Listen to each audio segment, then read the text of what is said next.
نہمیہ باب 1۔ ذیل میں نہمیہ بن حکلیہ کی رپورٹ درج ہے۔ میں ارطخشتا بادشاہ کی حکومت کے 20ویں سال کسلیوں کے مہینے میں سوسن کے قلعے میں تھا کہ ایک دن میرا بھائی حنانی مجھ سے ملنے آیا۔ اس کے ساتھ یہودا کے چند ایک آدمی تھے۔ میں نے ان سے پوچھا، جو یہودی بچ کر جلاوطنی سے یہودا واپس گئے ہیں ان کا کیا حال ہے، اور یروشلم شہر کا کیا حال ہے؟ انہوں نے جواب دیا، جو یہودی بچ کر جلاوطنی سے یہودا واپس گئے ہیں ان کا بہت برا اور ذلت آمیز حال ہے۔ یروشلم کی فصیل اب تک زمین بوس ہے اور اس کے تمام دروازے راکھ ہو گئے ہیں۔ یہ سن کر میں بیٹھ کر رونے لگا۔ کئی دن میں روزہ رکھ کر ماتم کرتا اور آسمان کے خدا سے دعا کرتا رہا۔ اے رب، آسمان کے خدا، تو کتنا عظیم اور مہیب خدا ہے۔ جو تجھے پیار اور تیرے احکام کی پیروی کرتے ہیں ان کے ساتھ تو اپنا عہد قائم رکھتا اور ان پر مہربانی کرتا ہے۔ میری بات سن کر دھیان دے کہ تیرا خادم کس طرح تجھ سے التماس کر رہا ہے۔ دن رات میں اسرائیلیوں کے لیے جو تیرے خادم ہیں دعا کرتا ہوں۔ میں اقرار کرتا ہوں کہ ہم نے تیرا گناہ کیا ہے، اس میں میں اور میرے باپ کا گھرانہ بھی شامل ہے۔ ہم نے تیرے خلاف نہایت شریر قدم اٹھائے ہیں، کیونکہ جو احکام اور ہدایات تو نے اپنے خادم موسیٰ کو دی تھی ہم ان کے تابع نہ رہے۔ لیکن اب وہ کچھ یاد کر جو تو نے اپنے خادم کو فرمایا، اگر تم بے وفا ہو جاؤ تو میں تمہیں مختلف قوموں میں منتشر کر دوں گا، لیکن اگر تم میرے پاس واپس آ کر دوبارہ میرے احکام کے تابع ہو جاؤ گے تو میں تمہیں تمہارے وطن میں واپس لاؤں گا، خواہ تم زمین کی انتہا تک کیوں نہ پہنچ گئے ہو۔ میں تمہیں اس جگہ واپس لاؤں گا جسے میں نے چن لیا ہے، تاکہ میرا نام وہاں سکونت کرے۔ اے رب، یہ لوگ تو تیرے اپنے خادم ہیں، تیری اپنی قوم جسے تو نے اپنی عظیم قدرت اور قوی ہاتھ سے فدیہ دے کر چھڑایا ہے۔ اے رب، اپنے خادم اور ان تمام خادموں کی التماس سن جو پورے دل سے تیرے نام کا خوف مانتے ہیں۔ جب تیرا خادم آج شہنشاہ کے پاس ہوگا تو اسے کامیابی عطا کر، بخش دے کہ وہ مجھ پر رحم کرے۔ میں نے یہ اس لیے کہا کہ میں شہنشاہ کا ساقی تھا۔ نہمیہ باب 2۔ 4 مہینے گزر گئے۔ نیسان کے مہینے کے ایک دن جب میں شہنشاہ ارطخشتا کو میں پلا رہا تھا تو میری مایوسی اسے نظر آئی۔ پہلے اس نے مجھے کبھی اداس نہیں دیکھا تھا، اس لیے اس نے پوچھا، آپ اتنے غمگین کیوں دکھائی دے رہے ہیں؟ آپ بیمار تو نہیں لگتے، بلکہ کوئی بات آپ کے دل کو تنگ کر رہی ہے۔ میں سخت گھبرا گیا اور کہا، شہنشاہ ابد تک جیتا رہے۔ میں کس طرح خوش ہو سکتا ہوں؟ جس شہر میں میرے باپ دادا کو دفنایا گیا ہے وہ ملبے کا ڈھیر ہے اور اس کے دروازے راکھ ہو گئے ہیں۔ شہنشاہ نے پوچھا، تو پھر میں کس طرح آپ کی مدد کروں؟ خاموشی سے آسمان کے خدا سے دعا کر کے میں شہنشاہ سے کہا، اگر بات آپ کو منظور ہو اور آپ اپنے خادم سے خوش ہوں تو پھر براہ کرم مجھے یہودا کے اس شہر بھیج دیجیے جس میں میرے باپ دادا دفن ہوئے ہیں، تاکہ میں اسے دوبارہ تعمیر کروں۔ اس وقت ملکہ بھی ساتھ بیٹھی تھی۔ شہنشاہ نے سوال کیا، سفر کے لیے کتنا وقت درکار ہے؟ آپ کب تک واپس آ سکتے ہیں؟ میں نے اسے بتایا کہ میں کب تک واپس آؤں گا۔ وہ متفق ہوا۔ پھر میں نے گزارش کی، اگر بات آپ کو منظور ہو تو مجھے دریائے فرات کے مغربی علاقے کے گورنروں کے لیے خط دیجیے، تاکہ وہ مجھے اپنے علاقوں میں سے گزرنے دیں اور میں سلامتی سے یہودا تک پہنچ سکوں۔ اس کے علاوہ شاہی جنگلات کے نگران آصف کے لیے خط لکھوائیں تاکہ وہ مجھے لکڑی دے۔ جب میں رب کے گھر کے ساتھ والے قلعے کے دروازے، فصیل اور اپنا گھر بناؤں تو مجھے شہتیروں کی ضرورت ہوگی۔ اللہ کا شفیق ہاتھ مجھ پر تھا، اس لیے شہنشاہ نے مجھے یہ خط دے دیے۔ شہنشاہ نے فوجی افسر اور گھڑ سوار بھی میرے ساتھ بھیجے۔ یوں روانہ ہو کر میں دریائے فرات کے مغربی علاقے کے گورنروں کے پاس پہنچا اور انہیں شہنشاہ کے خط دیے۔ جب گورنر سنبلت، ہورونی اور امونی افسر توبیہ کو معلوم ہوا کہ کوئی اسرائیلیوں کی بہبودی کے لیے آ گیا ہے تو نہایت ناخوش ہوئے۔ سفر کرتے کرتے میں یروشلم پہنچ گیا۔ 3 دن کے بعد میں رات کے وقت شہر سے نکلا۔ میرے ساتھ چند ایک آدمی تھے اور ہمارے پاس صرف وہی جانور تھا جس پر میں سوار تھا۔ اب تک میں نے کسی کو بھی اس بوجھ کے بارے میں نہیں بتایا تھا جو میرے خدا نے میرے دل پر یروشلم کے لیے ڈال دیا تھا۔ چنانچہ میں اندھیرے میں وادی کے دروازے سے شہر سے نکلا اور جنوب کی طرف ازدہے کے چشمے سے ہو کر کچرے کے دروازے تک پہنچا۔ ہر جگہ میں نے گری ہوئی فصیل اور بھسم ہوئے دروازوں کا معائنہ کیا۔ پھر میں شمالی چشمے کے دروازے اور شاہی تالاب کی طرف بڑھا، لیکن ملبے کی کثرت کی وجہ سے میرے جانور کو گزرنے کا راستہ نہ ملا، اس لیے میں وادی قدرون میں سے گزرا۔ اب تک اندھیرا ہی اندھیرا تھا، وہاں بھی میں فصیل کا معائنہ کرتا گیا۔ پھر میں مڑا اور وادی کے دروازے میں سے ہو کر دوبارہ شہر میں داخل ہوا۔ یروشلم کے افسروں کو معلوم نہیں تھا کہ میں کہاں گیا اور کیا کر رہا تھا۔ اب تک میں نے نہ انہیں اور نہ اماموں یا دیگر ان لوگوں کو اپنے منصوبے سے آگاہ کیا تھا جنہیں تعمیر کا یہ کام کرنا تھا، لیکن اب میں ان سے مخاطب ہوا۔ آپ کو خود ہماری مصیبت نظر آتی ہے۔ یروشلم ملبے کا ڈھیر بن گیا ہے اور اس کے دروازے راکھ ہو گئے ہیں۔ آئیں ہم فصیل کو نئے سرے سے تعمیر کریں تاکہ ہم دوسروں کے مذاق کا نشانہ نہ بنے رہیں۔ میں نے انہیں بتایا کہ اللہ کا شفیق ہاتھ کس طرح مجھ پر رہا تھا اور کہ شہنشاہ نے مجھ سے کس قسم کا وعدہ کیا تھا۔ یہ سن کر انہوں نے جواب دیا، ٹھیک ہے، آئیں ہم تعمیر کا کام شروع کریں۔ چنانچہ وہ اس اچھے کام میں لگ گئے۔ جب سنبلت، ہورونی، امونی افسر توبیہ اور جشم عربی کو اس کی خبر ملی تو انہوں نے ہمارا مذاق اڑا کر حقارت آمیز لہجے میں کہا، یہ تم لوگ کیا کر رہے ہو؟ کیا تم شہنشاہ سے غداری کرنا چاہتے ہو؟ میں نے جواب دیا، آسمان کا خدا ہمیں کامیابی عطا کرے گا۔ ہم جو اس کے خادم ہیں تعمیر کا کام شروع کریں گے۔ جہاں تک یروشلم کا تعلق ہے، نہ آج اور نہ ماضی میں آپ کا کبھی کوئی حصہ یا حق تھا۔ نہمیہ باب 3۔ امام اعظم الیاسب باقی اماموں کے ساتھ مل کر تعمیری کام میں لگ گیا۔ انہوں نے بھیڑ کے دروازے کو نئے سرے سے بنا دیا اور اسے مخصوص کر کے اس کے کواڑ لگا دیے۔ انہوں نے فصیل کے ساتھ والے حصے کو بھی میاں برج اور حننیل کے برج تک بنا کر مخصوص کیا۔ یریحو کے آدمیوں نے فصیل کے اگلے حصے کو کھڑا کیا، جبکہ زکور بن امری نے ان کے حصے سے ملحق حصے کو تعمیر کیا۔ مچھلی کا دروازہ صنعاہ کے خاندان کی ذمہ داری تھی۔ اسے شہتیروں سے بنا کر انہوں نے کواڑ، چٹخنیاں اور کنڈے لگا دیے۔ اگلے حصے کی مرمت مریموت بن اوریہ بن حقوز نے کی۔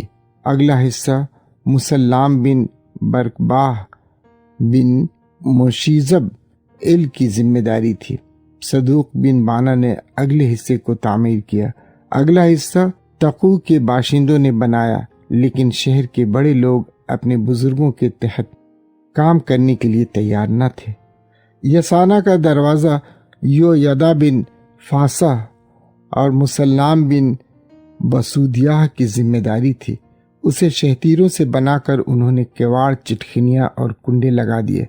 اگلا حصہ ملتیاہ، جبعونی اور یدون مردنوتی نے کھڑا کیا۔ یہ لوگ جیبون اور مصفاح کے تھے، وہی مصفاح جہاں دریائے فرات کے مغربی علاقے کے گورنر کا دارالحکومت تھا۔ اگلے حصے کی مرمت ایک ساز بنام عزیل بن حریہ کے ہاتھ میں تھی۔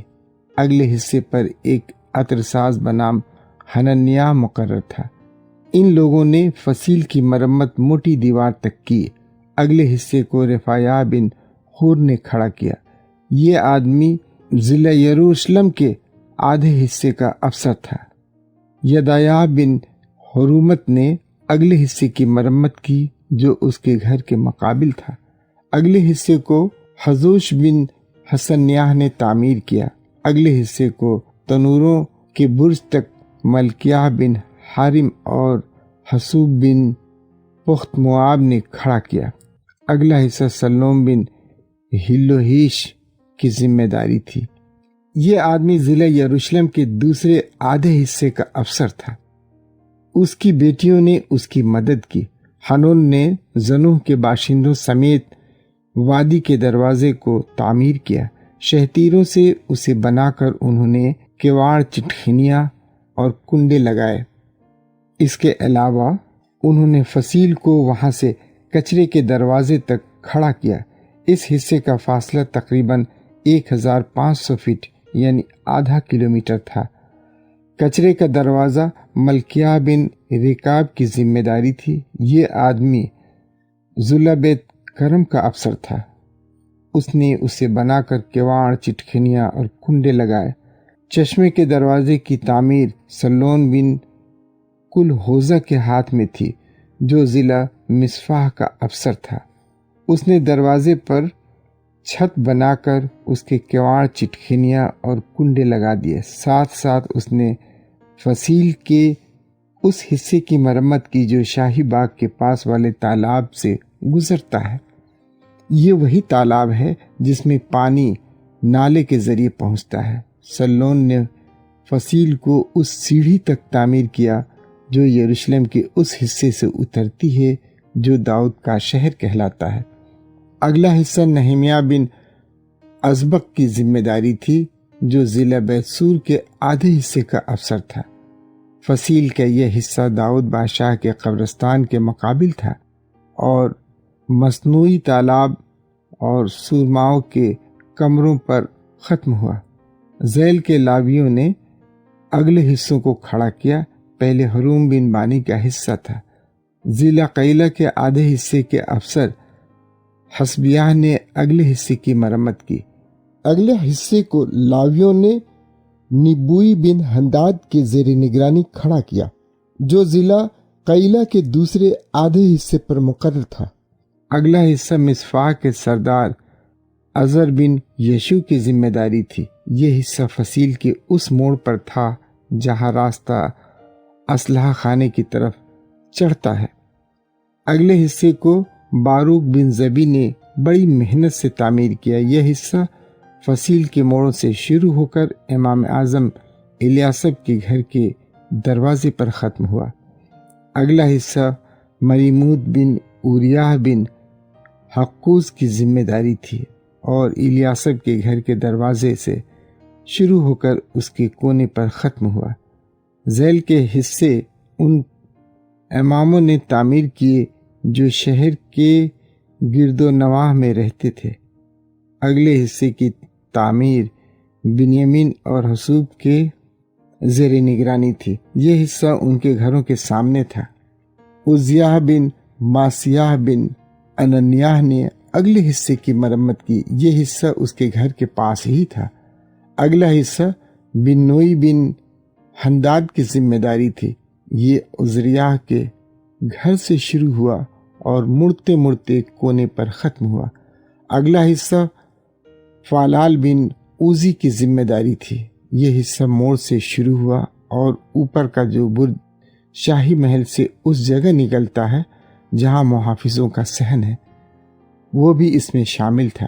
اگلا حصہ فدایہ بن پرعوس اور اوفل پہاڑی پر رہنے والے رب کے گھر کے خدمتگاروں کے ذمے تھا۔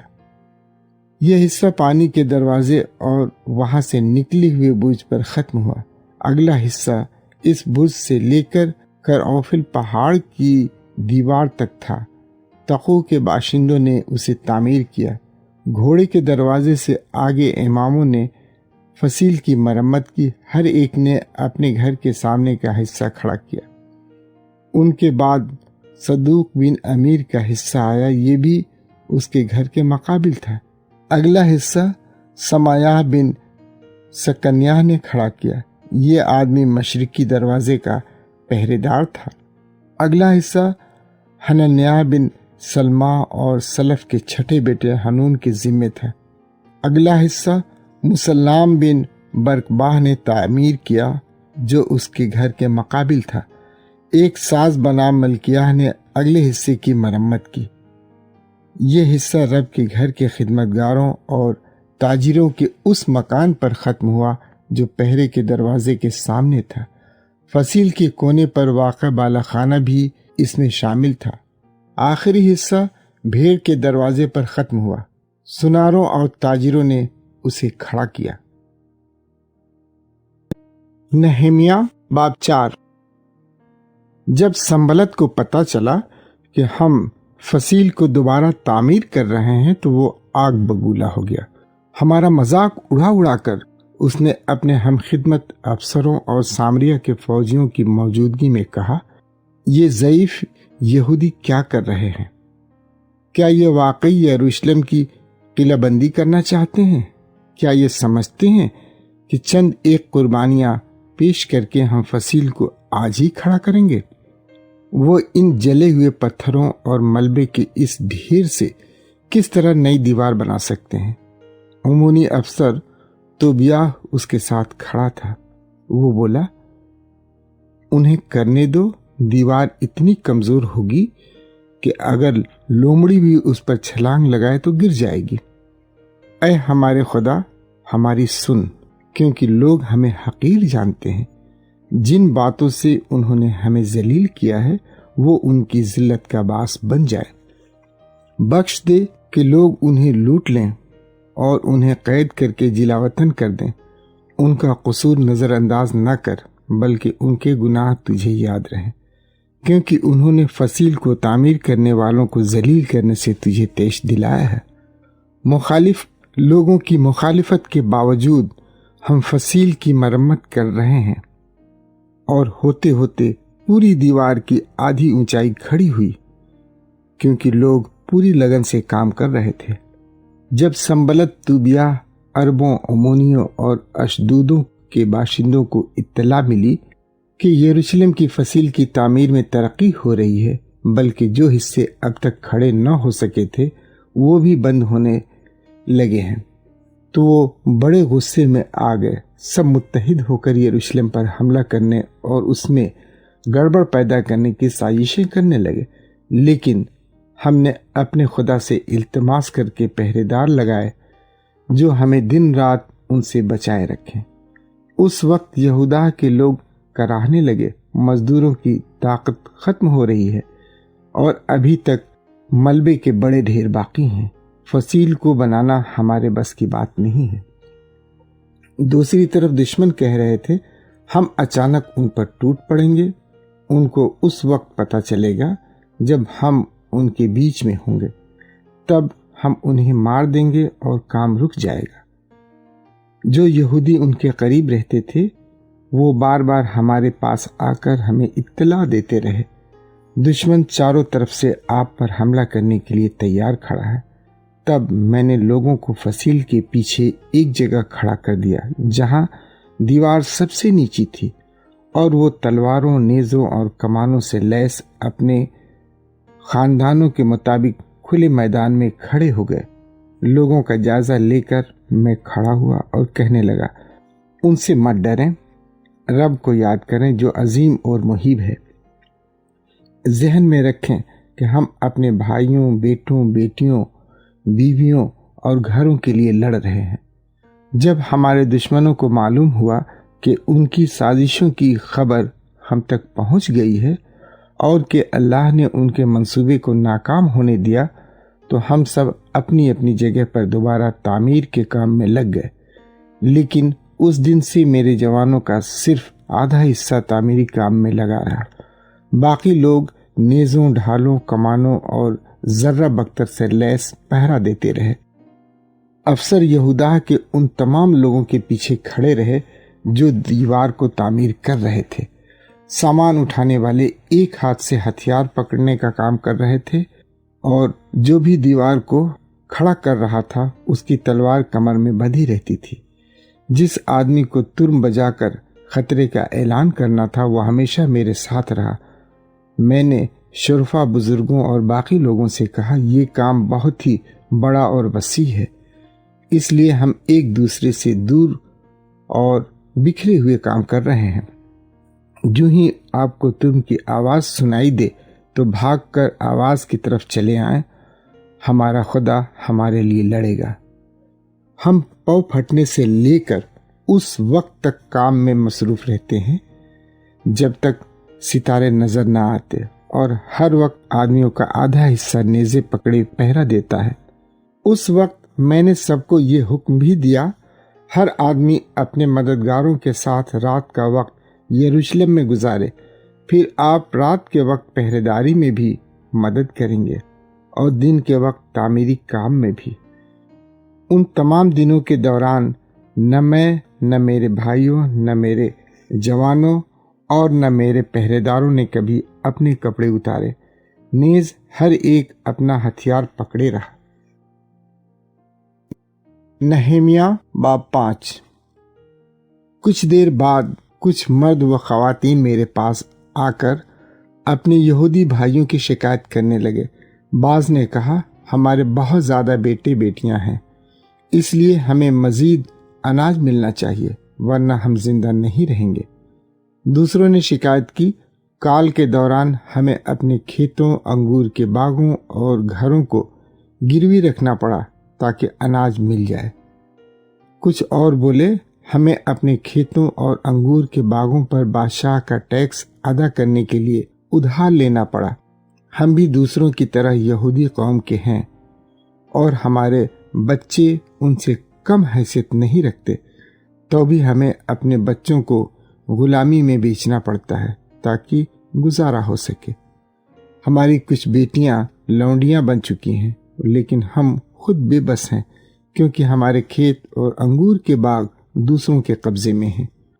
ان کا واویلا اور شکایتیں سن کر مجھے بڑا غصہ آیا۔ بہت سوچ وچار کے بعد میں نے شرفا اور افسروں پر الزام لگایا، آپ اپنے ہم وطن بھائیوں سے غیر مناسب سود لے رہے ہیں۔ میں نے ان سے نپٹنے کے لیے ایک بڑی جماعت اکٹھی کر کے کہا، ہمارے کئی ہم وطن بھائیوں کو غیر یہودیوں کو بیچا گیا تھا۔ جہاں تک ممکن تھا ہم نے انہیں واپس خرید کر آزاد کرنے کی کوشش کی، اور اب آپ خود اپنے ہم وطن بھائیوں کو بیچ رہے ہیں۔ کیا ہم اب نہیں دوبارہ واپس خریدیں؟ وہ خاموش رہے اور کوئی جواب نہ دے سکے۔ میں نے بات جاری رکھی، آپ کا یہ سلوک ٹھیک نہیں ہے۔ آپ کو ہمارے خدا کا خوف مان کر زندگی گزارنا ہے تاکہ ہم اپنے غیر یہودی دشمنوں کی لعن طعن کا نشانہ نہ بنیں۔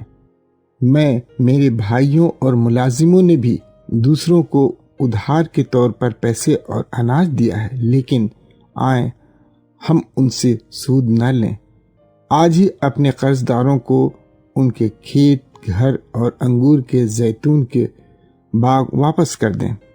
جتنا سود آپ نے لگایا تھا اسے بھی واپس کر دیں، خواہ اسے پیسوں، اناج، تازہ میں یا زیتون کے تیل کی صورت میں ادا کرنا ہو۔ انہوں نے جواب دیا، ہم اسے واپس کر دیں گے اور آئندہ ان سے کچھ نہیں مانگیں گے۔ جو کچھ آپ نے کہا وہ ہم کریں گے۔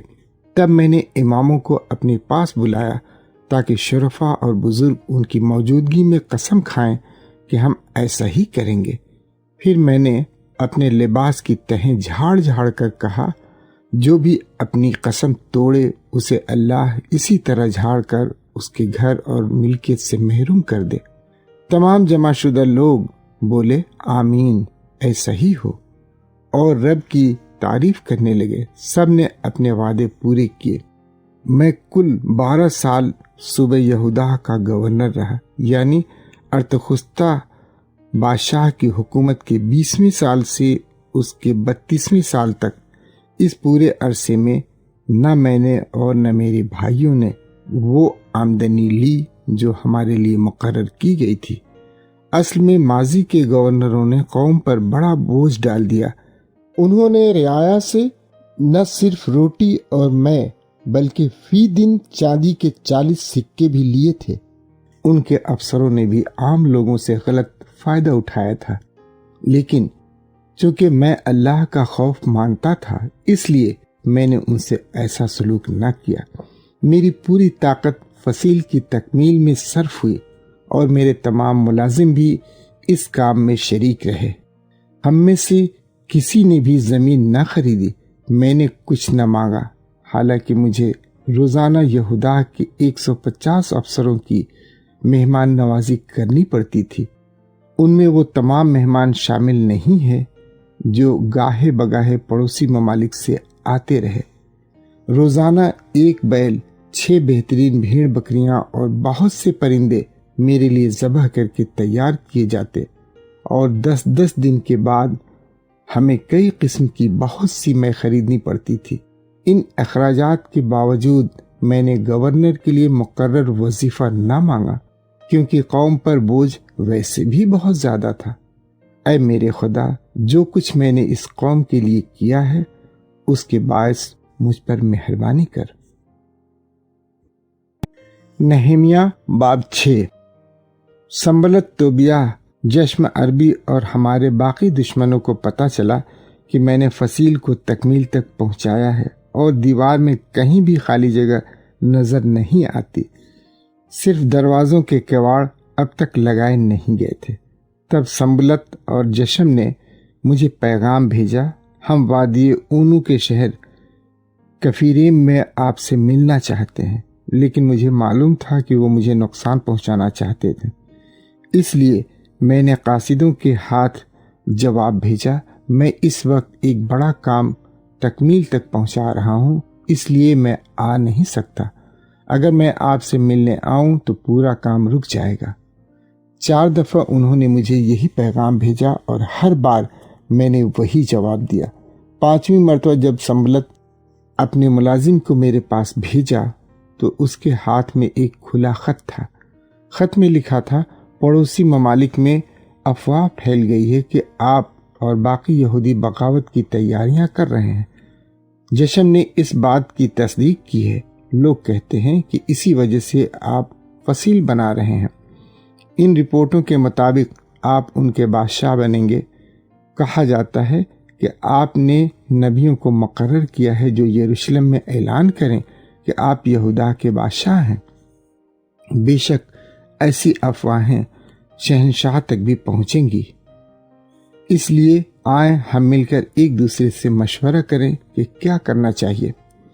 میں نے اسے جواب بھیجا، جو کچھ آپ کہہ رہے ہیں وہ جھوٹ ہی جھوٹ ہے، کچھ نہیں ہو رہا، بلکہ آپ نے فرضی کہانی گڑھ لی ہے۔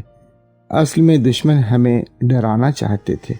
انہوں نے سوچا اگر ہم ایسی باتیں کہیں تو وہ ہمت ہار کر کام سے باز آئیں گے، لیکن اب میں نے زیادہ عزم کے ساتھ کام جاری رکھا۔ ایک دن میں سمایا بن دلایہ بن محیطب ال سے ملنے گیا، جو تالا لگا کر گھر میں بیٹھا تھا۔ اس نے مجھ سے کہا، آئیں ہم اللہ کے گھر میں جمع ہو جائیں اور دروازوں کو اپنے پیچھے بند کر کے کنڈی لگائیں، کیونکہ لوگ اسی رات آپ کو قتل کرنے کے لیے آئیں گے۔ میں نے اعتراض کیا، کیا یہ ٹھیک ہے کہ مجھ جیسا آدمی بھاگ جائے، یا کیا مجھ جیسا شخص جو امام نہیں ہے رب کے گھر میں داخل ہو کر زندہ رہ سکتا ہے؟ ہرگز نہیں، میں ایسا نہیں کروں گا۔ میں نے جان لیا کہ سمایا کی یہ بات اللہ کی طرف سے نہیں ہے۔ سنبلت اور توبیہ نے اسے رشوت دی تھی، اس لیے اس نے میرے بارے میں ایسی پیش گوئی کی تھی۔ اس سے وہ مجھے ڈرا کر گناہ کرنے پر اکسانا چاہتے تھے، تاکہ وہ میری بدنامی کر کے مجھے مذاق کا نشانہ بنا سکیں۔ اے میرے خدا، توبیہ اور سنبلت کی یہ بری حرکتیں مت بھولنا۔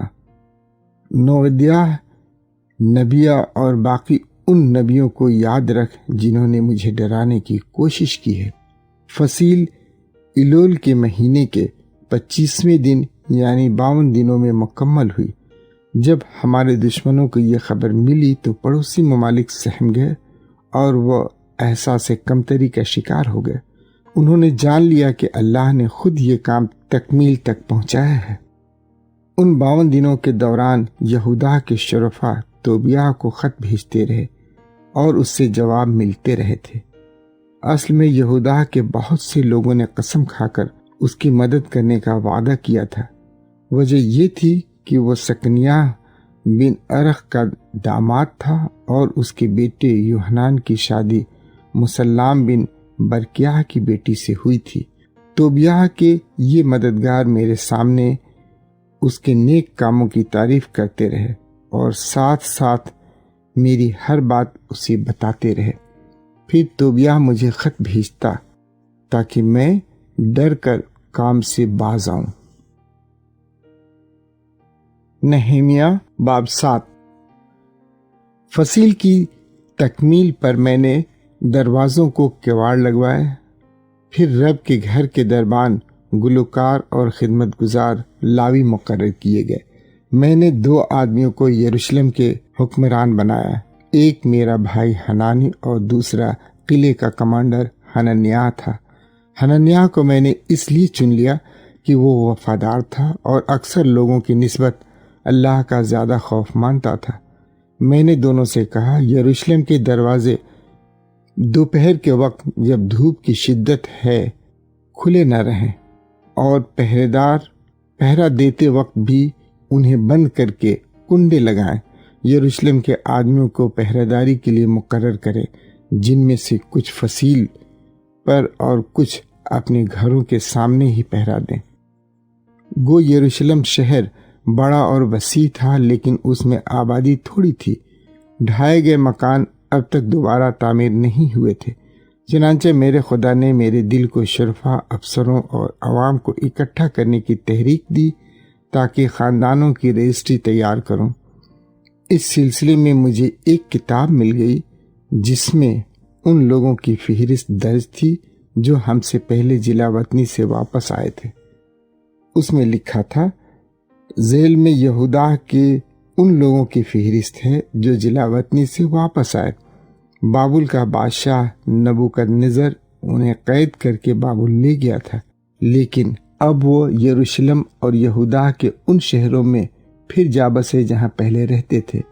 ان کے رہنما زروبابل، یشوع، نہیمیہ، عزریہ، رامیہ، نحمانی، مرد کی بلسان، مسفرت، بیگوئی، نہوم اور بانا تھے۔ ذیل کی فہرست میں واپس آئے ہوئے خاندانوں کے مرد بیان کیے گئے ہیں۔ پر اوس کا خاندان 2172، صفتیاہ کا خاندان 372، ارہ کا خاندان 652، پخت موآب کا خاندان یعنی یشوع اور یوآب کی اولاد 2818، ایلا کا خاندان 1254، زتو کا خاندان 845، زکی کا خاندان 760، بنوئی کا خاندان 648، ببی کا خاندان 628، ازجاد کا خاندان 2322، ادونقام کا خاندان 667، بگوئی کا خاندان 2067، عدین کا خاندان 655، عتیر کا خاندان یعنی حزقیاہ کی اولاد 98، حاشم کا خاندان 328، بازی کا خاندان 324،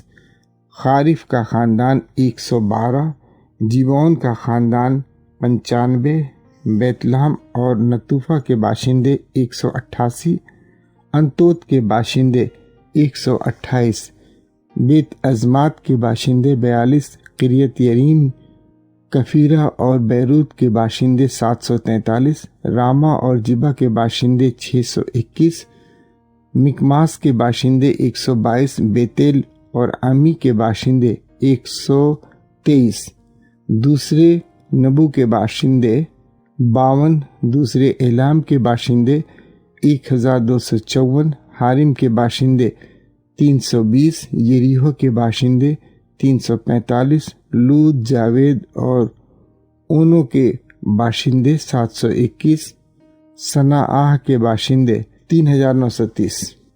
ذیل کے امام جلاوطنی سے واپس آئے۔ یہ عیاہ کا خاندان جو یشوع کی نسل کا تھا 973، امیر کا خاندان 1052، فشہور کا خاندان 1247، حارم کا خاندان 1017۔ ذیل کے لاوی جلاوطنی سے واپس آئے۔ یشوع اور قدیل کا خاندان یعنی خدادیہ کی اولاد 74۔ گلوکار آصف کے خاندان کے 148 آدمی، رب کے گھر کے دربان سلوم، عتیر، تلمون، عقوب، خطیطہ اور صوبی کے خاندانوں کے 138 آدمی، رب کے گھر کے خدمتگاروں کے درج ذیل خاندان جلاوطنی سے واپس آئے۔ زیحہ، حصوفہ، تبعوت، قروس، سیاح، حدون، لبانہ، حجابہ، شملی، حنان، جدیل، حجر، رعایہ، رزین، نفودہ، جزام، عزا، فاسہ، بسی، معونیم، نفوسیم، بقبوق، حقوفہ، حرہور، بزلوت، مہیدہ، ہرشہ، برقوس، سیسرا، تاہہ، نزیاہ اور خطیفہ۔ سلیمان کے خادموں کے درج ذیل خاندان جلاوطنی سے واپس آئے۔ صوتی، سفر، فرودہ، یالا، درقون، جدیل، صفتیاہ، خطیل، فوکرت، زبائم اور امون۔ رب کے گھر کے خدمتگاروں اور سلیمان کے خادموں کے خاندانوں میں سے واپس آئے ہوئے مردوں کی تعداد 392 تھی۔ واپس آئے ہوئے خاندانوں میں سے دلایہ، توبیہ اور نفودہ کے 642 مرد ثابت نہ کر سکے کہ اسرائیل کی اولاد ہیں، گو وہ تلملہ تک، تل ہرشہ، کروب، ادون اور امیر کے رہنے والے تھے۔ حبایہ، حقوق اور برزلی کے خاندانوں کے کچھ امام بھی واپس آئے، لیکن انہیں رب کے گھر میں خدمت کرنے کی اجازت نہ ملی، کیونکہ گو انہوں نے نسب ناموں میں اپنے نام تلاش کیے لیکن ان کا کہیں ذکر نہ ملا، اس لیے انہیں ناپاک قرار دیا گیا۔ برزلی کے خاندان کے بانی نے برزلی جلعادی کی بیٹی سے شادی کر کے اپنے سسر کا نام اپنا لیا تھا۔ یہودا کے گورنر نے حکم دیا کہ ان 3 خاندانوں کے امام فی الحال قربانیوں کا وہ حصہ کھانے میں شریک نہ ہوں جو اماموں کے لیے مقرر ہے۔ جب دوبارہ امام اعظم مقرر کیا جائے تو وہی اوریم اور تمیم نامی قرعہ ڈال کر معاملہ حل کرے۔ کل 42,360 اسرائیلی اپنے وطن لوٹ آئے، نیز ان کے 7,337 غلام اور لونڈیاں اور 245 گلوکار جن میں مرد و خواتین شامل تھے۔ اسرائیلیوں کے پاس 736 گھوڑے، 245 خچر، 435 اونٹ اور 6,720 گدھے تھے۔ کچھ خاندانی سرپرستوں نے رب کے گھر کی تعمیر نو کے لیے اپنی خوشی سے ہدیے دیے۔ گورنر نے سونے کے 1000 سکے، 50 کٹورے اور اماموں کے 530 لباس دیے۔ کچھ خاندانی سرپرستوں نے خزانے میں سونے کے 20,000 سکے اور چاندی کے 1,200 کلوگرام ڈھال دیے۔ باقی لوگوں نے سونے کے 20,000 سکے، چاندی کے 1100 کلوگرام اور اماموں کے 67 لباس عطا کیے۔ امام، لاوی، رب کے گھر کے دربان اور خدمتگار، گلوکار اور عوام کے کچھ لوگ اپنی اپنی آبائی آبادیوں میں دوبارہ جا بسے۔ یوں تمام اسرائیلی دوبارہ اپنے اپنے شہروں میں رہنے لگے۔ نہمیہ باب 8۔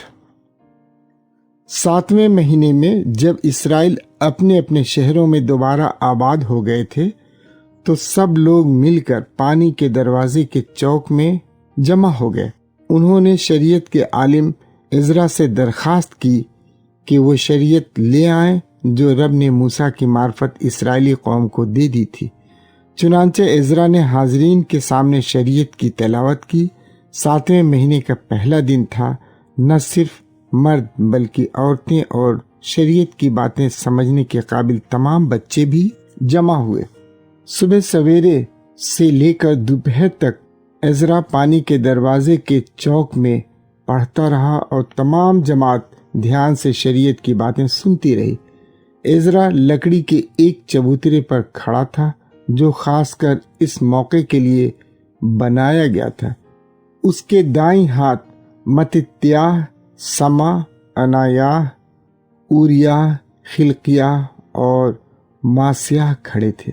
اس کے بائیں ہاتھ فدایاہ، میسائیل، ملکیاہ، حاشم، حسبدانہ، زکریہ اور مسلام کھڑے تھے۔ چونکہ عزرا اونچی جگہ پر کھڑا تھا اس لیے وہ سب کو نظر آیا۔ چنانچہ جب اس نے کتاب کھول دیا تو سب لوگ کھڑے ہو گئے۔ عزرا نے رب عظیم کی ستائش کی اور سب نے اپنے ہاتھ اٹھا کر جواب میں کہا آمین آمین۔ پھر انہوں نے جھک کر رب کو سجدہ کیا۔ کچھ لاوی حاضر تھے جنہوں نے لوگوں کے لیے شریعت کی تشریح کی۔ ان کے نام یشوع بانی، سربیہ، یمین، افوب، سبتی، ہودیہ، ماسیہ، کلیتا، عزریہ، یوزبد، حنان اور فلایہ تھے۔ حاضرین اب تک کھڑے تھے۔ شریعت کی تلاوت کے ساتھ ساتھ مذکورہ لاوی قدم بقدم اس کی تشریح یوں کرتے گئے کہ لوگ اسے اچھی طرح سمجھ سکے۔ شریعت کی باتیں سن سن کر وہ رونے لگے، لیکن نہمیاہ گورنر، شریعت کے عالم عزرا امام اور شریعت کی تشریح کرنے والے لاویوں نے انہیں تسلی دے کر کہا اداس نہ ہوں اور مت روئیں۔ آج رب آپ کے خدا کے لیے مخصوص و مقدس عید ہے۔ اب جائیں، عمدہ کھانا کھا کر اور پینے کی میٹھی چیزیں پی کر خوشی منائیں۔ جو اپنے لیے کچھ تیار نہ کر سکیں انہیں اپنی خوشی میں شریک کریں۔ یہ دن ہمارے رب کے لیے مخصوص و مقدس ہے۔ اداس نہ ہوں کیونکہ رب کی خوشی آپ کی پناہ گاہ ہے۔ لاویوں نے بھی تمام لوگوں کو سکون دلا کر کہا اداس نہ ہوں کیونکہ یہ دن رب کے لیے مخصوص و مقدس ہے۔ پھر سب اپنے اپنے گھر چلے گئے۔ وہاں انہوں نے بڑی خوشی سے کھا پی کر جشن منایا۔ ساتھ ساتھ انہوں نے دوسروں کو بھی اپنی خوشی میں شریک کیا۔ ان کی بڑی خوشی کا سبب یہ تھا کہ اب انہیں ان باتوں کی سمجھ آئی تھی جو انہیں سنائی گئی تھی۔ اگلے دن خاندانی سرپرست، امام اور لاوی دوبارہ شریعت کے عالم عزرا کے پاس جمع ہوئے تاکہ شریعت کی مزید تعلیم پائیں۔ جب وہ شریعت کا مطالعہ کر رہے تھے تو انہیں پتہ چلا کہ رب نے موسیٰ کی معرفت حکم دیا تھا کہ اسرائیلی 7ویں مہینے کی عید کے دوران جھوپڑیوں میں رہیں۔ چنانچہ انہوں نے یروشلم اور باقی تمام شہروں میں اعلان کیا، پہاڑوں پر سے زیتون، آس، کھجور اور باقی سایہ دار درختوں کی شاخیں توڑ کر اپنے گھر لے جائیں، وہاں ان سے جھوپڑیاں بنائیں جس طرح شریعت نے ہدایت دی ہے۔ لوگوں نے ایسا ہی کیا۔ وہ گھروں سے نکلے اور درختوں کی شاخیں توڑ کر لے آئے۔ ان سے انہوں نے اپنے گھروں کی چھتوں پر اور صحنوں میں جھوپڑیاں بنائیں۔ بعض نے اپنی جھوپڑیوں کو رب کے گھر کے صحنوں، پانی کے دروازے کے چوک اور افرائیم کے دروازے کے چوک میں بھی بنایا۔ جتنے بھی جلاوطنی سے واپس آئے تھے وہ سب جھوپڑیاں بنا کر ان میں رہنے لگے۔ یشوع بن نون کے زمانے سے لے کر اس وقت تک یہ عید اس طرح نہیں منائی گئی تھی۔ سب نہایت ہی خوش تھے۔ عید کے ہر دن عزرا نے اللہ کی شریعت کی تلاوت کی۔ 7 دن اسرائیلیوں نے عید منائی اور 8ویں دن سب لوگ اجتماع کے لیے اکٹھے ہوئے، بالکل ان ہدایات کے مطابق جو شریعت میں دی گئی ہیں۔ نہمیاہ باب 9۔ اسی مہینے کے 24ویں دن اسرائیلی روزہ رکھنے کے لیے جمع ہوئے۔ ٹاٹ کے لباس پہنے ہوئے اور سر پر خاک ڈال کر وہ یروشلم آئے۔ اب وہ تمام غیر یہودیوں سے الگ ہو کر ان گناہوں کا اقرار کرنے کے لیے حاضر ہوئے جو ان سے اور ان کے باپ دادا سے سرزد ہوئے تھے۔ 3 گھنٹے وہ کھڑے رہے اور اس دوران رب ان کے خدا کی شریعت کی تلاوت کی گئی۔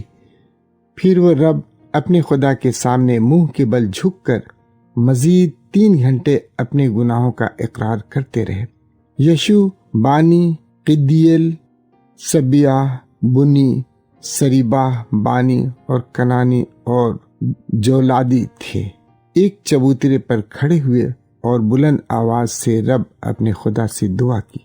پھر یشوع قدیل بانی، حسبنیاہ، سربیاہ، ہودیاہ، سینیا اور فتحیاہ جو لاوی تھے بول اٹھے۔ کھڑے ہو کر رب اپنے خدا کی جو ازل سے ابد تک ہے ستائش کریں۔ انہوں نے دعا کی، تیرے جلالی نام کی تمجید ہو جو ہر مبارک بادی اور تعریف سے کہیں بڑھ کر ہے۔ اے رب، تو ہی واحد خدا ہے۔ تو نے آسمان کو ایک سرے سے دوسرے سرے تک اس کے لشکر سمیت خلق کیا۔ زمین اور جو کچھ اس پر ہے، سمندر اور جو کچھ اس میں ہے، سب کچھ تو ہی نے بنایا ہے۔ تو نے سب کو زندگی بخشی ہے اور آسمانی لشکر تجھے سجدہ کرتا ہے۔ تو ہی رب اور وہ خدا ہے جس نے ابراہیم کو چن لیا اور کسدیوں کے شہر اور سے لا کر ابراہیم کا نام رکھا۔ تو نے اس کا دل وفادار پایا اور اس سے عہد باندھ کر وعدہ کیا، میں تیری اولاد کو کنانیوں، ہتیوں، اموریوں، فریزیوں، یبوسیوں اور حرجاسیوں کا ملک عطا کروں گا، اور تو اپنے وعدے پر پورا اترا کیونکہ تو قابل اعتماد اور عادل ہے۔ تو نے ہمارے باپ دادا کے مصر میں برے حال پر دھیان دیا اور بحر قلزم کے کنارے پر مدد کے لیے ان کی چیخیں سنی۔ تو نے الہی نشانوں اور معجزوں سے فرعون، اس کے افسروں اور اس کے ملک کی قوم کو سزا دی، کیونکہ تو جانتا تھا کہ مصری ہمارے باپ دادا سے کیسا گستاخانہ سلوک کرتے رہے ہیں۔ یوں تیرا نام مشہور ہوا اور آج تک یاد رہا ہے۔ قوم کے دیکھتے دیکھتے تو نے سمندر کو 2 حصوں میں تقسیم کر دیا اور وہ خشک زمین پر چل کر اس میں سے گزر سکے، لیکن ان کا تعاقب کرنے والوں کو تو نے متلاطم پانی میں پھینک دیا اور وہ پتھروں کی طرح سمندر کی گہرائیوں میں ڈوب گئے۔ دن کے وقت تو نے بادل کے ستون سے اور رات کے وقت آگ کے ستون سے اپنے قوم کی رہنمائی کی۔ یوں وہ راستہ اندھیرے میں بھی روشن رہا جس پر انہیں چلنا تھا۔ تو کوہ سینا پر اتر آیا اور آسمان سے ان سے ہم کلام ہوا۔ تو نے انہیں صاف ہدایات اور قابل اعتماد احکام دیے، ایسے قواعد جو اچھے ہیں۔ تو نے انہیں سبت کے دن کے بارے میں آگاہ کیا، اس دن کے بارے میں جو تیرے لیے مخصوص و مقدس ہے۔ اپنے خادم موسیٰ کی معرفت تو نے انہیں احکام اور ہدایات دیں۔ جب وہ بھوکے تھے تو تو نے انہیں آسمان سے روٹی کھلائی، اور جب پیاسے تھے تو نے انہیں چٹان سے پانی پلایا۔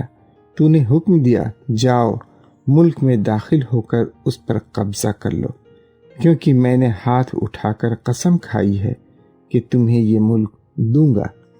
افسوس ہمارے باپ دادا مغرور اور ضدی ہو گئے، وہ تیرے احکام کے تابع نہ رہے۔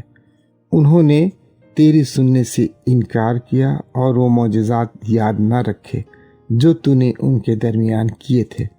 وہ یہاں تک اڑ گئے کہ انہوں نے ایک رہنما کو مقرر کیا جو انہیں مصر کی غلامی میں واپس لے جائے۔ لیکن تو معاف کرنے والا خدا ہے جو مہربان اور رحیم، تحمل اور شفقت سے بھرپور ہے۔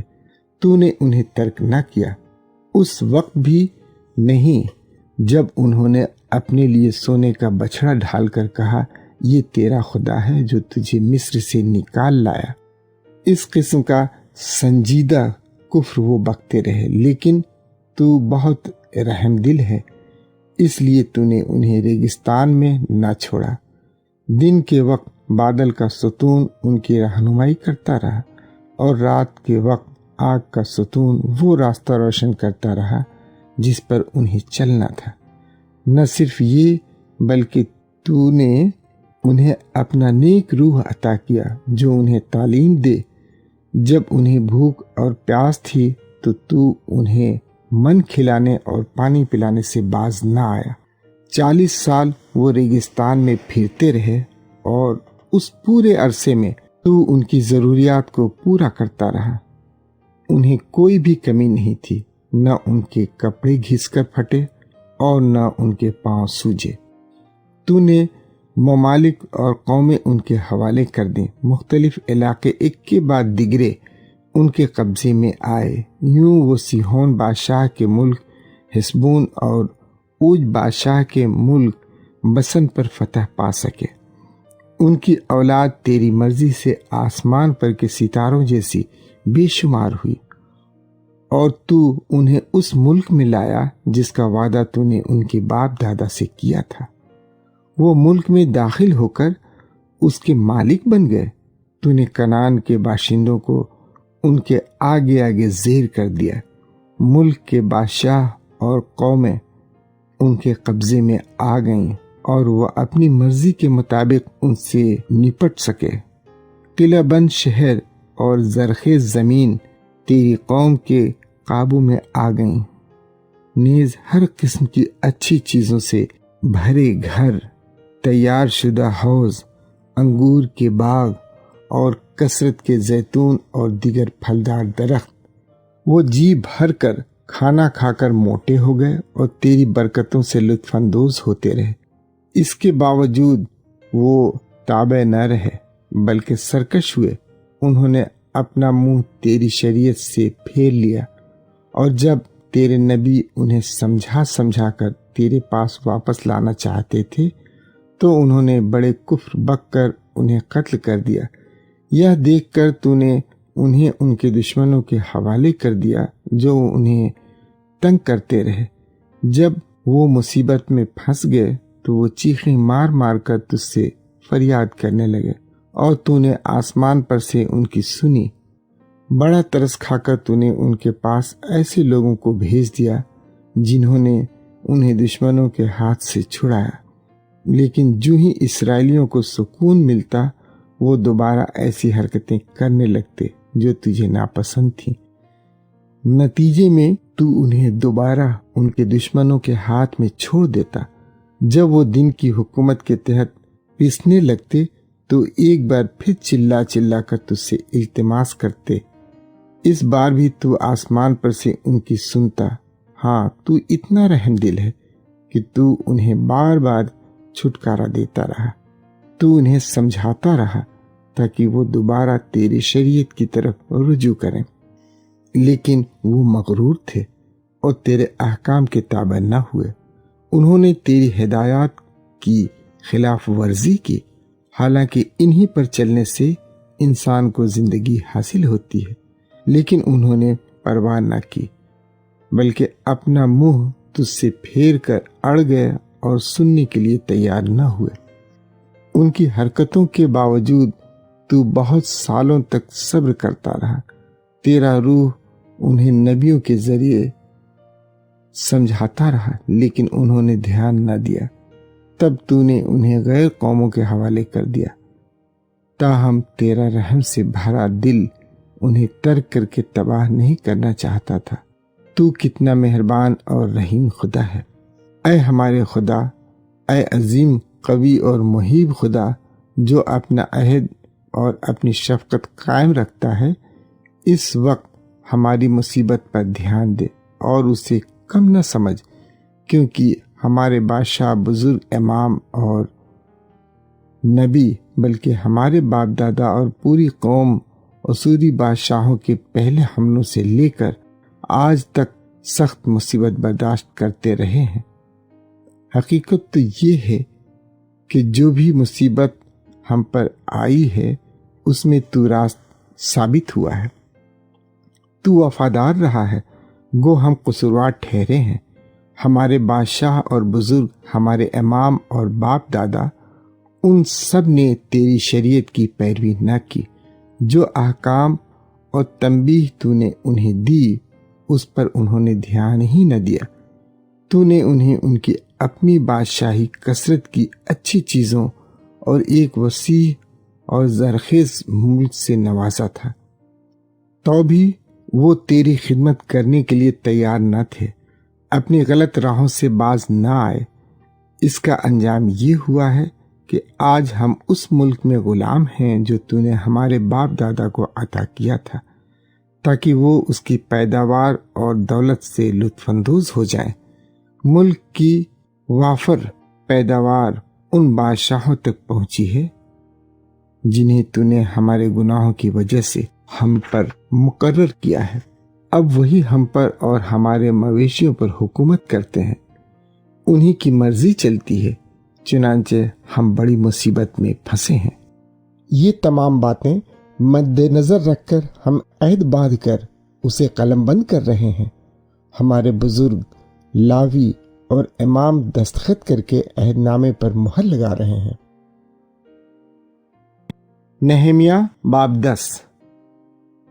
ذیل کے لوگوں نے دستخط کیے، گورنر نہمیہ بن حکلیہ، صدقیہ، سرایہ، عزریہ، یرمیہ، فشہور، امریہ، ملکیہ، حتوش، سبنیہ، ملوک، حارم، مریموت، عبدیہ، دانیال، جنتون، حاروک، مسلام، ابیا، میامین، مازیہ، بلجی اور سمایہ۔ سرایہ سے لے کر سمایہ تک امام تھے۔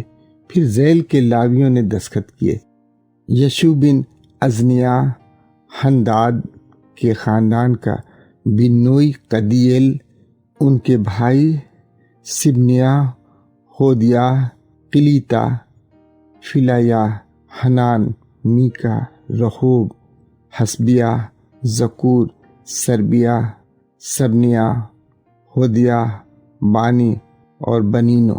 ان کے بعد ذیل کے قومی بزرگوں نے دستخط کیے، پروس، پخت مواب، ایلام، زتو، بانی، بنی، ازجاد، یبی، ادونیہ، بگوئی، ادین، عتیر، حزقیہ، عزور، ہودیہ، حاشوم، بزی، خارف، انتوت، نیبی، مغفیاس، مسلام، حزیر، مشیزبل، صدوق، یدو، فلتیہ، حنان، انایا، خوسی، حننیہ، حسوب، حلوہیش، فلحہ، صوبیق، رحوم، حسبنا، ماسیہ، اخیا، حنان، انان، ملوک، حارم اور بانا۔ قوم کے باقی لوگ بھی عہد میں شریک ہوئے، یعنی باقی امام، لاوی، رب کے گھر کے دربان اور خدمتگار، گلوکار، نیز سب جو غیر یہودی قوموں سے الگ ہو گئے تھے تاکہ رب کی شریعت کی پیروی کریں۔ ان کی بیویاں اور وہ بیٹے بیٹیاں بھی شریک ہوئے جو عہد کو سمجھ سکتے تھے۔ اپنے بزرگ بھائیوں کے ساتھ مل کر انہوں نے قسم کھا کر وعدہ کیا، ہم اس شریعت کی پیروی کریں گے جو اللہ نے ہمیں اپنے خادم موسیٰ کی معرفت دی ہے۔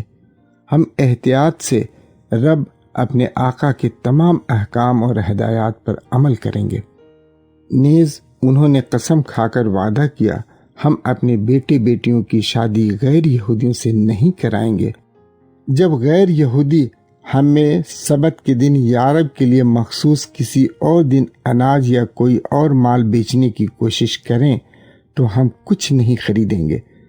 ہر 7ویں سال ہم زمین کی کھیتی باڑی نہیں کریں گے اور تمام قرضے منسوخ کریں گے۔ ہم سالانہ رب کے گھر کی خدمت کے لیے چاندی کا چھوٹا سکہ دیں گے۔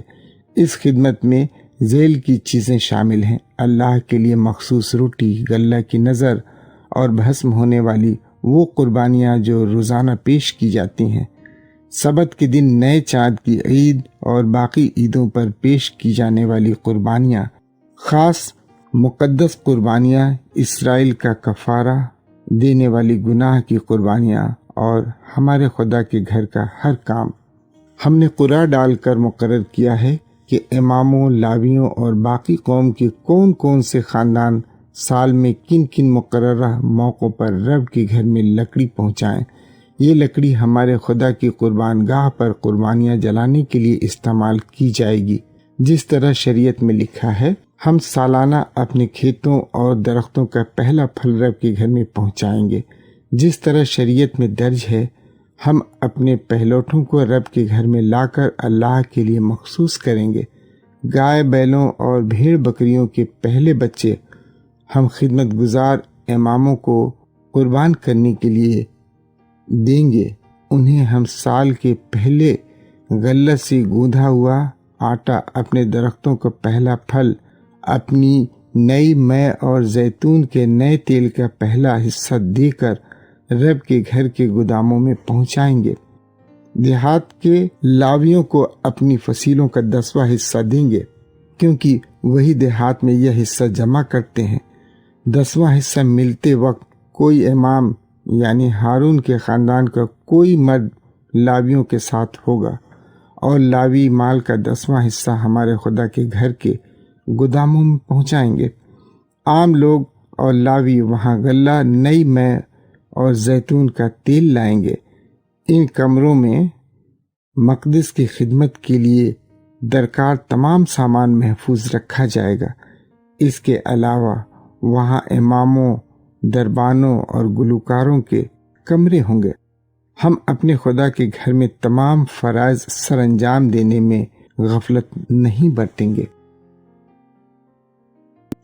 نہیمیہ باب 11۔ قوم کے بزرگ یروشلم میں آباد ہوئے تھے۔ فیصلہ کیا گیا کہ باقی لوگوں کے ہر 10ویں خاندان کو مقدس شہر یروشلم میں بسنا ہے۔ یہ خاندان قرعہ ڈال کر مقرر کیے گئے باقی خاندانوں کو ان کی مقامی جگہوں میں رہنے کی اجازت تھی، لیکن جتنے لوگ اپنی خوشی سے یروشلم جا بسے انہیں دوسروں نے مبارکباد دی۔ ذیل میں صوبے کے ان بزرگوں کی فہرست ہے جو یروشلم میں آباد ہوئے۔ اکثر لوگ یہودا کے باقی شہروں اور دیہات میں اپنی موروثی زمین پر بستے تھے۔ ان میں عام اسرائیلی، امام، لاوی، رب کے گھر کے خدمتگار اور سلیمان کے خادموں کی اولاد شامل تھے۔ لیکن یہودا اور بنیامین کے چند ایک لوگ یروشلم میں جا بسے۔ فارس کے خاندان کا عطایہ بن عزیہ بن زکریہ بن امریہ بن صفتیہ بن محلیل، سیلونی کے خاندان کا ماسیہ بن باروک بن کل ہوزہ بن حزایہ بن عدایہ بن یوریت بن زکریہ، فارس کے خاندان کے 468 اثر و رسوخ رکھنے والے آدمی اپنے خاندانوں سمیت یروشلم میں رہائش پذیر تھے۔ سلو بن مسلام بن یوئید بن فدیہ بن قولیہ بن ماسیہ بن ایتیل بن یسایہ، سلو کے ساتھ ہبی اور سلی تھے۔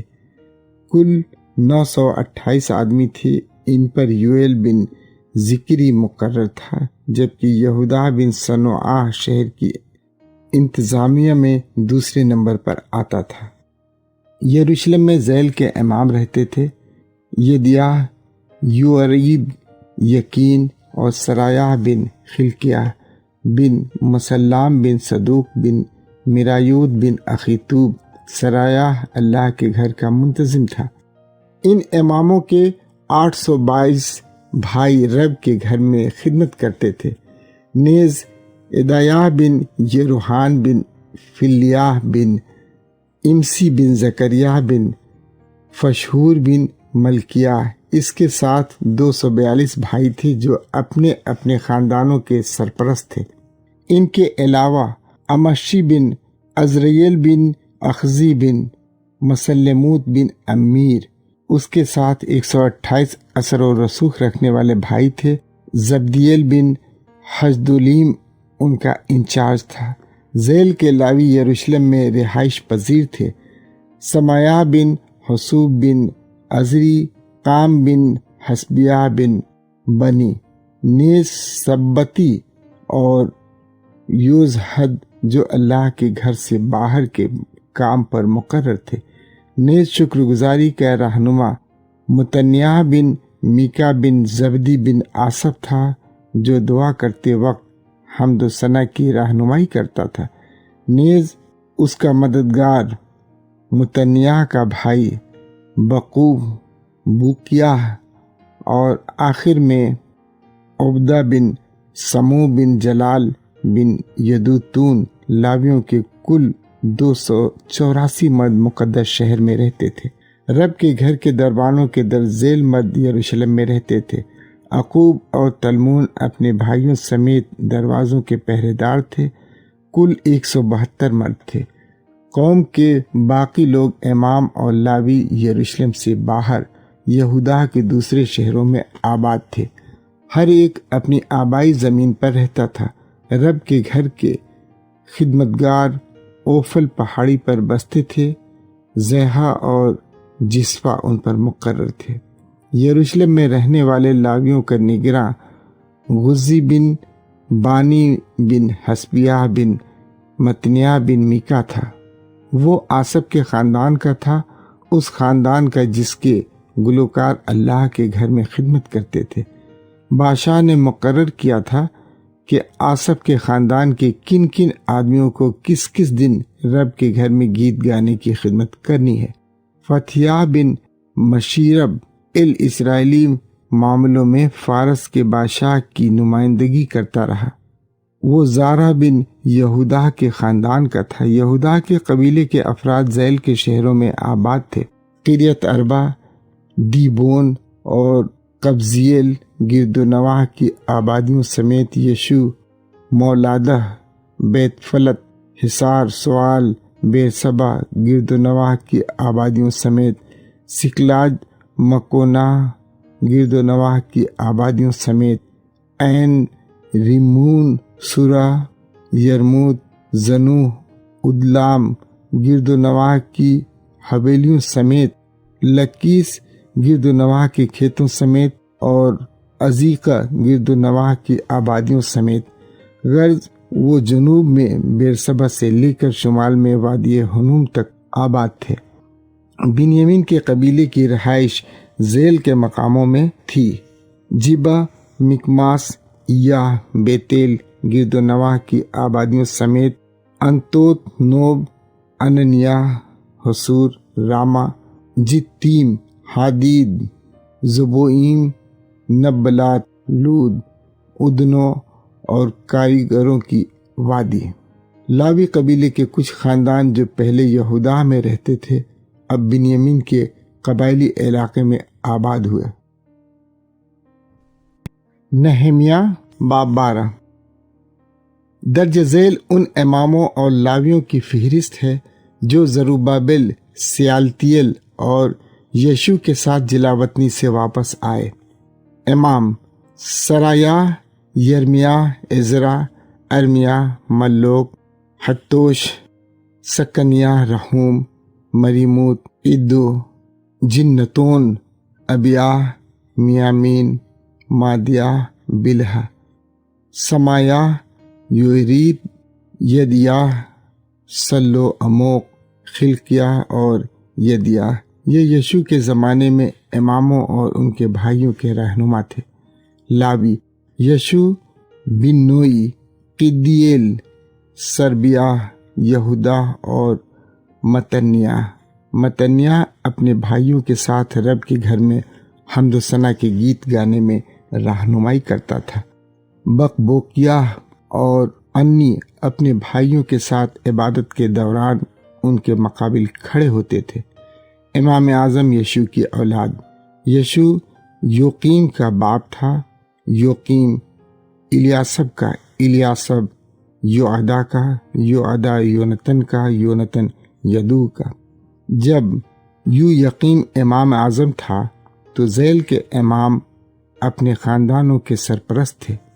سرایہ کے خاندان کا مرایہ، یرمیہ کے خاندان کا حننیہ، عزرا کے خاندان کا مسلام، امریہ کے خاندان کا یوحنان، ملوک کے خاندان کا یونتن، سبنیہ کے خاندان کا یوسف، حارم کے خاندان کا ادنا، میرایوت کے خاندان کا خلقی، ادو کے خاندان کا زکریہ، جنتون کے خاندان کا مسلام، ابیا کے خاندان کا ذکری، من یمین کے خاندان کا ایک آدمی، مادیہ کے خاندان کا فلتی، بلجا کے خاندان کا سموہ، سمایہ کے خاندان کا یہونتن، یویاریب کے خاندان کا نتنی، یدیاہ کے خاندان کا عزی، سلی کے خاندان کا قلی، عمون کے خاندان کا عیر، خلقیہ کے خاندان کا حسبیہ، یدیاہ کے خاندان کا نتنیل۔ جب الیاسب، یوعدا، یوحنان اور یدو امام اعظم تھے تو لاوی کے سرپرستوں کی فہرست تیار کی گئی، اور اسی طرح فارس کے بادشاہ دارا کے زمانے میں اماموں کے خاندانی سرپرستوں کی فہرست۔ لاوی کے خاندانی سرپرستوں کے نام امام اعظم یوحنان بن الیاسب کے زمانے تک تاریخ کی کتاب میں درج کیے گئے۔ لاوی کے خاندانی سرپرست حسبیہ، سربیہ، یشو، بینونی اور قدیل خدمت کے ان گروہوں کی رہنمائی کرتے تھے جو رب کے گھر میں حمد و ثنا کے گیت گاتے تھے۔ ان کے مقابل متنیہ، بقبوکیہ اور عبدیہ اپنے گروہوں کے ساتھ کھڑے ہوتے تھے۔ گیت گاتے وقت کبھی یہ گروہ اور کبھی اس کے مقابل کا گروہ گاتا تھا۔ سب کچھ اس ترتیب سے ہوا جو مرد خدا داؤد نے مقرر کی تھی۔ مسلام، تلمون اور عقوب دربان تھے جو رب کے گھر کے دروازوں کے ساتھ واقع گوداموں کی پہرےداری کرتے تھے۔ یہ آدمی امام اعظم یویقیم بن یشوع بن یوصدق، نہمیہ گورنر اور شریعت کے عالم عزرا امام کے زمانے میں اپنی خدمت سر انجام دیتے تھے۔ فصیل کی مخصوصیت کے لیے پورے ملک کے لاویوں کو یروشلم بلایا گیا تاکہ وہ خوشی منانے میں مدد کر کے حمد و ثنا کے گیت گائیں اور جھاج، ستار اور سرود بجائیں۔ گلوکار یروشلم کی گرد نواح سے، نطوفاتیوں کے دیہات بیت جلجال اور جبا اور غزمات کے علاقے سے آئے، کیونکہ گلوکاروں نے اپنی اپنی آبادیاں یروشلم کے ارد گرد بنائی تھیں۔ پہلے اماموں اور لاویوں نے اپنے آپ کو جشن کے لیے پاک صاف کیا، پھر انہوں نے عام لوگوں، دروازوں اور فصیل کو بھی پاک صاف کیا۔ اس کے بعد میں نے یہودا کے قبیلے کے بزرگوں کو فصیل پر چڑھنے دیا اور گلوکاروں کو شکرگزاری کے 2 بڑے گروہوں میں تقسیم کیا۔ پہلا گروہ فصیح پر چلتے چلتے جنوب میں واقع کچرے کے دروازے کی طرف بڑھ گیا۔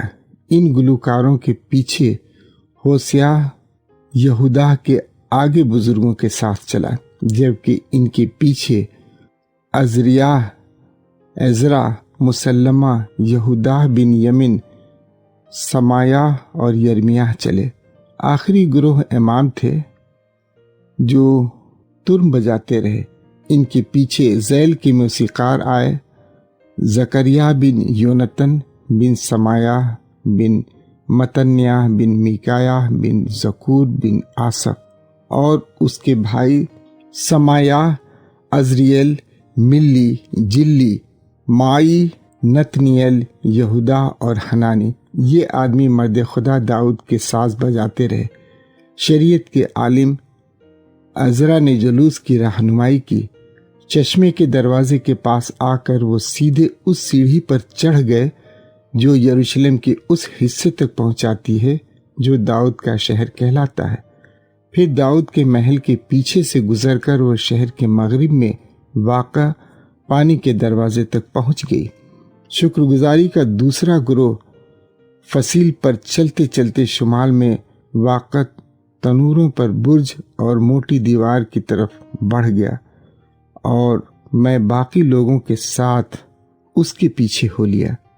ہم افرائیم کے دروازے، یسانا کے دروازے، مچھلی کے دروازے، حننیل کے برج، میاں برج اور بھیڑ کے دروازے سے ہو کر محافظوں کے دروازے تک پہنچ گئے، جہاں ہم رک گئے۔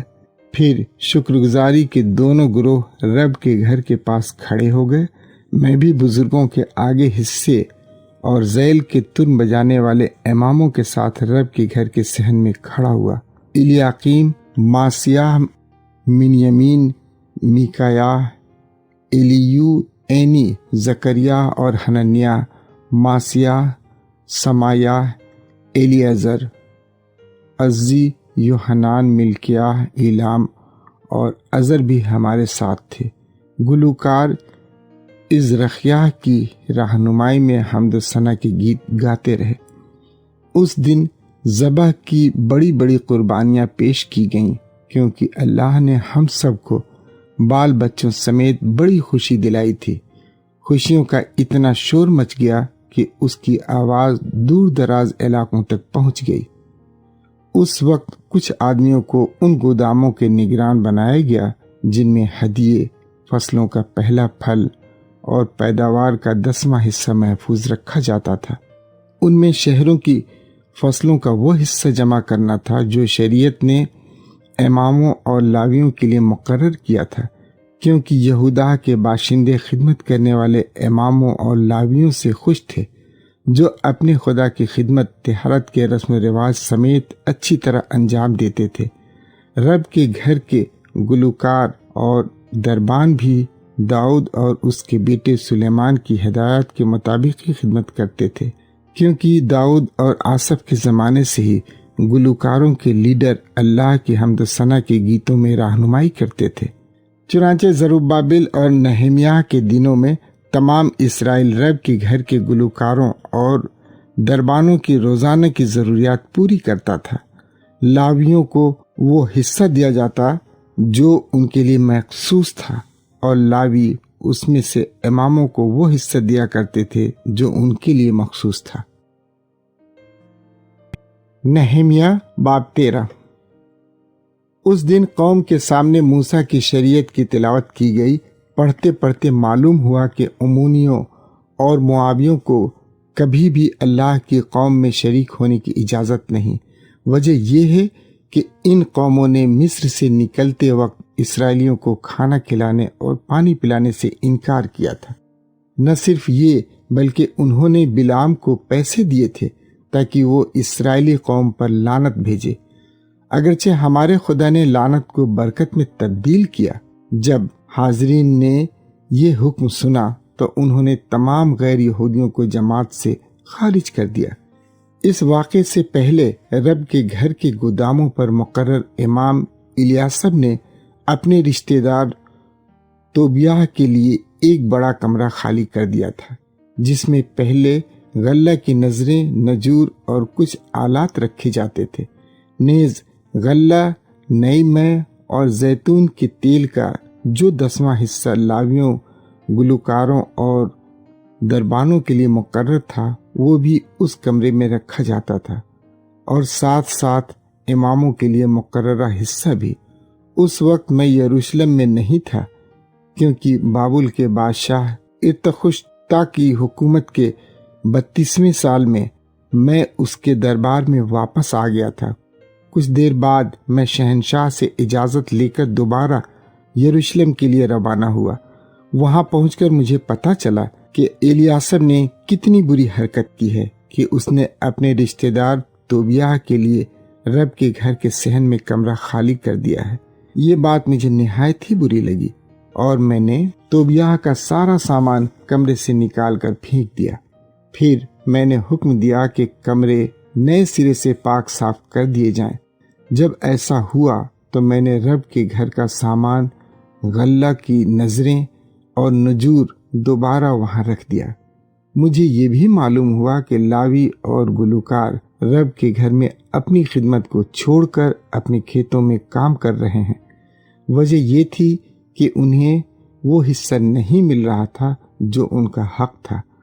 تب میں نے ذمہ دار افسروں کو جھڑک کر کہا، آپ اللہ کے گھر کا انتظام اتنی بے پرواہی سے کیوں چلا رہے ہیں؟ میں نے لاویوں اور گلوکاروں کو واپس بلا کر دوبارہ ان کی ذمہ داریوں پر لگایا ہے۔ یہ دیکھ کر تمام یہودا غلہ، نئی مے اور زیتون کے تیل کا 10واں حصہ گوداموں میں لانے لگا۔ گوداموں کی نگرانی میں نے سلیمان امام صدوق منشی اور فدایاہ لاوی کے سپرد کر کے حنان بن زکور بن متنیاہ کو ان کا مددگار مقرر کیا، کیونکہ چاروں کو قابل اعتماد سمجھا جاتا تھا۔ انہی کو اماموں اور لاویوں میں ان کے مقررہ حصے تقسیم کرنے کی ذمہ داری دی گئی۔ اے میرے خدا، اس کام کے باعث مجھے یاد کر، وہ سب کچھ نہ بھول جو میں نے وفاداری سے اپنے خدا کے گھر اور اس کے انتظام کے لیے کیا ہے۔ اس وقت میں نے یہودا میں کچھ لوگوں کو دیکھا جو سبت کے دن انگور کا رس نچوڑ کر میں بنا رہے تھے۔ دوسرے غلہ لا کر میں، انگور، انجیر اور دیگر مختلف قسم کی پیداوار کے ساتھ گدھوں پر لاد کر یروشلم پہنچا رہے تھے۔ یہ سب کچھ سبت کے دن ہو رہا تھا۔ میں نے انہیں تنبیہ کی کہ سبت کے دن خوراک فروخت نہ کرنا۔ سور کے کچھ آدمی بھی جو یروشلم میں رہتے تھے، سبت کے دن مچھلی اور دیگر کئی چیزیں یروشلم میں لا کر یہودا کے لوگوں کو بیچتے تھے۔ یہ دیکھ کر میں نے یہودا کی شرفا کو ڈانٹ کر کہا، یہ کتنی بری بات ہے، آپ تو سبت کے دن کی بے حرمتی کر رہے ہیں۔ جب آپ کے باپ دادا نے ایسا کیا تو اللہ یہ ساری آفت ہم پر اور اس شہر پر لایا۔ اب آپ سبت کے دن کی بے حرمتی کرنے سے اللہ کا اسرائیل پر غضب مزید بڑھا رہے ہیں۔ میں نے حکم دیا کہ جمعہ کو یروشلم کے دروازے شام کے وقت بند کیے جائیں، جب دروازے سایوں میں ڈوب جائیں، اور کہ وہ سبت کے پورے دن بند رہیں۔ سبت کے اختتام تک انہیں کھولنے کی اجازت نہیں تھی۔ میں نے اپنے کچھ لوگوں کو دروازوں پر کھڑا بھی کیا تاکہ کوئی بھی اپنا سامان سبت کے دن شہر میں نہ لائے۔ یہ دیکھ کر تاجروں اور بیچنے والوں نے کئی مرتبہ سبت کی رات شہر سے باہر گزاری اور وہاں اپنا مال بیچنے کی کوشش کی۔ تب میں نے انہیں تنبیہ کی، آپ سبت کی رات کیوں فصیل کے پاس گزارتے ہیں؟ اگر آپ دوبارہ ایسا کریں تو آپ کو حوالے پولیس کیا جائے گا۔ اس وقت سے وہ سبت کے دن آنے سے باز آئے۔ لاویوں کو میں نے حکم دیا کہ اپنے آپ کو پاک صاف کر کے شہر کے دروازوں کی پہرے داری کریں، تاکہ اب سے سبت کا دن مخصوص و مقدس رہے۔ اے میرے خدا، مجھے اس نیکی کے باعث یاد کر کے اپنی عظیم شفقت کے مطابق مجھ پر مہربانی کر۔ اس وقت مجھے یہ بھی معلوم ہوا کہ بہت سے یہودی مردوں کی شادی اشدود، امون اور مواب کی عورتوں سے ہوئی ہے۔ ان کے آدھے بچے صرف اشدود کی زبان یا کوئی اور غیر ملکی زبان بولتے ہیں، ہماری زبان سے وہ ناواقف ہی تھے۔ تب میں نے انہیں جھڑکا اور ان پر لعنت بھیجی۔ بعض ایک کے بال نوچ کر میں نے ان کی پٹائی کی۔ میں نے انہیں اللہ کی قسم کھلانے پر مجبور کیا کہ ہم اپنے بیٹے بیٹیوں کی شادی غیر ملکیوں سے نہیں کرائیں گے۔ میں نے کہا، اسرائیل کے بادشاہ سلیمان کو یاد کریں، ایسی ہی شادیوں نے اسے گناہ کرنے پر اکسایا۔ اس وقت اس کے برابر کوئی بادشاہ نہیں تھا۔ اللہ اسے پیار کرتا تھا اور اسے پورے اسرائیل کا بادشاہ بنایا، لیکن اسے بھی غیر ملکی بیویوں کی طرف سے گناہ کرنے پر اکسایا گیا۔ اب آپ کے بارے میں بھی یہی کچھ سننا پڑتا ہے۔ آپ سے بھی یہی بڑا گناہ سرزد ہو رہا ہے۔ غیر ملکی عورتوں سے شادی کرنے سے آپ ہمارے خدا سے بے وفا ہو گئے ہیں۔ امام اعظم الیاسب کے بیٹے یویدا کے ایک بیٹے کی شادی سنبلت ہورونی کی بیٹی سے ہوئی تھی، اس لیے میں نے بیٹے کو یروشلم سے بھگا دیا۔ اے میرے خدا انہیں یاد کر، کیونکہ انہوں نے امام کے عہدے اور اماموں اور لاویوں کے عہد کی بے حرمتی کی ہے۔ چنانچہ میں نے اماموں اور لاویوں کو ہر غیر ملکی چیز سے پاک صاف کر کے انہیں ان کی خدمت مختلف ذمہ داریوں کے لیے ہدایات دیں۔